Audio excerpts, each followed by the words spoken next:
I'm David Lombardo, and this is WCNY's The Capitol Press Room. Included in the grab bag of new taxes and tax increases proposed by Senate Democrats this spring was language decoupling the state tax code from updated federal language, which, as a result of the big, beautiful bill adopted last summer by Republicans in D.C., allows for a more lucrative write-off of research and development costs by certain companies. Senate Budget and Revenue Committee Chair Andrew Goodnardis here in Albany has made the case that leaving the tax codes tied together would cost New York billions in lost revenue. But manufacturers here in New York are opposed to a decoupling, and for more on their position, we're joined in the studio by Todd Tranum, Executive Director of the Manufacturers Association of the Southern Tier. Thanks for visiting us, Todd. Thanks for the opportunity to be here, David.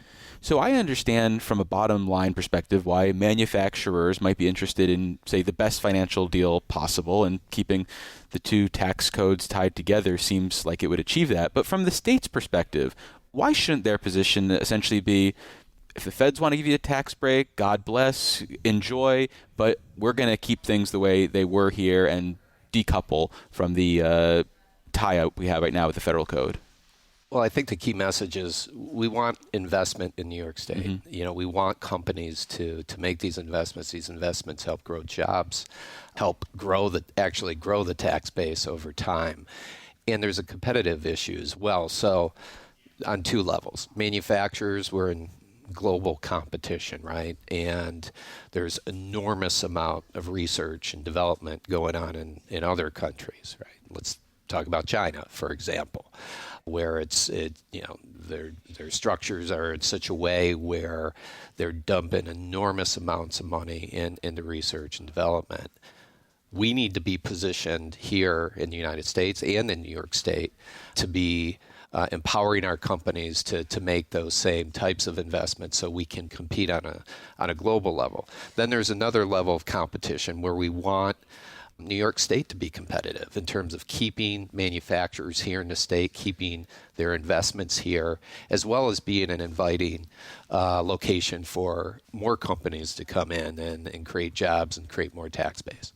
So I understand the competitive disadvantage that New York might be at within the country if we were to decouple, if we weren't going to provide the same benefit. But at the same time, none of these taxes are done in a vacuum, and there are a variety of incentives and benefits that might attract someone to New York, as well as existing rules and regulations and costs that might keep someone from New York. So why should this be the end-all, be-all? Why shouldn't we say, okay, we can move on, we can keep things the way they were in New York and continue to rely on other benefits, other subsidies to keep people coming or staying in New York? The best way to get companies and help encourage companies to invest is through proactive tax policy such as this.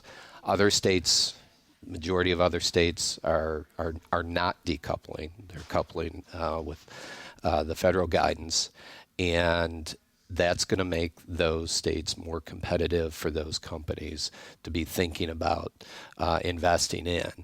And at the end of the day, what we're really talking about here, particularly with the R&D tax, is this actually the legislation that is come into place from the federal level actually had been in place for over 50 years. I think it's since 1954. Back in 2018, there were some changes made with at the tax federal level. Tax Cut and Jobs Act. Yeah, and the intent, there was never like an intent to really take action to change the modification of the R&D component, but then it happened. So in 2022, it got enacted.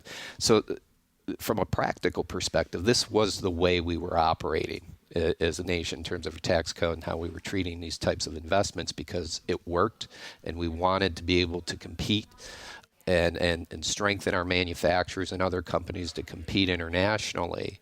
And then there was an adjustment made, and then through this, the last federal budget, it was decided that was a mistake. We need, particularly right now in this moment, and this moment of artificial intelligence and the need to be at the forefront of investment in technology and investment in research, we need to be empowering our companies to be able to make these investments. But as you just pointed out, this has been the way of doing business for about 8 years now. And so states like New York have anticipated a certain amount of revenue, a certain amount to go out for tax breaks. And the way this has been framed to us by State Senator Andrew Gennardis, a Brooklyn Democrat, is that it would cost the state billions of dollars to keep things in line with the federal government. And if that is the case, where does that money come from? How do we make up that lost revenue? Well, I think the way to look at it is if we don't enable and empower companies to make these investments, we're going to lose in the longer term. Right? But that's tomorrow's problem.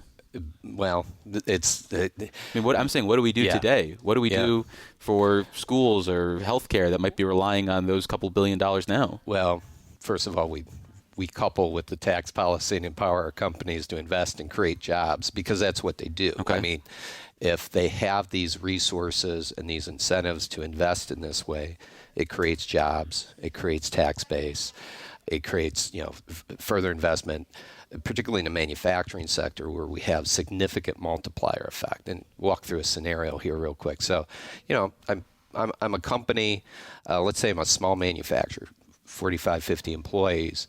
And I'm thinking, okay, over 5 years, I'm going to buy a machine tool per year, $500,000 machine tool per year. My incentive to do that this year is immediate, because cash flow is king for a manufacturer, right? So I want to make that investment. If I'm decoupled from the federal law, and I cannot treat it the same way here in New York State as I can at the federal level, I may decide, well, maybe I won't make that investment. But if we're coupled in an alignment with that, with the federal law, I might say, I'm going to make that investment. I'm going to get that machine tool in here. And when I get that machine tool in here, that's going to help me open up the door to more business.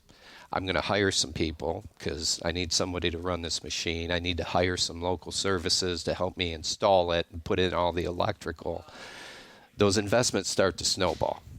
Otherwise, we may lose them. That manufacturer may say, well, I've been looking at other states for opportunities to invest. I'm getting recruited by another state to bring my company there.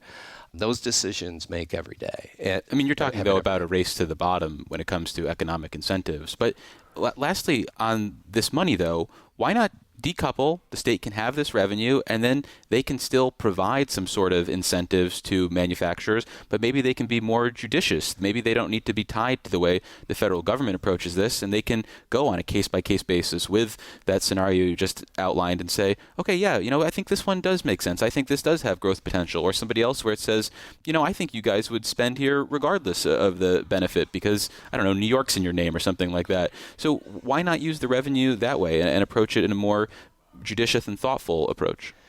Because the most efficient way for companies to invest is to have the cash and the cash flow to be able to make the decisions. It's not real efficient to send the money to the state and then have the state come back with some sort of inducement. It's just not a very effective way of approaching economic development. To help our state and help our companies be competitive, to help them compete nationally, to help our state be competitive.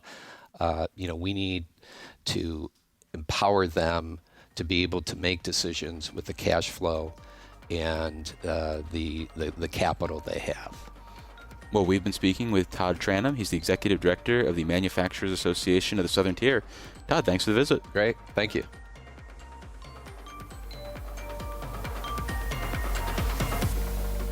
Fraud and lawsuit abuse raise car insurance costs for New Yorkers. Reforms are being proposed to mitigate their impact, but some Albany leaders want to keep the status quo.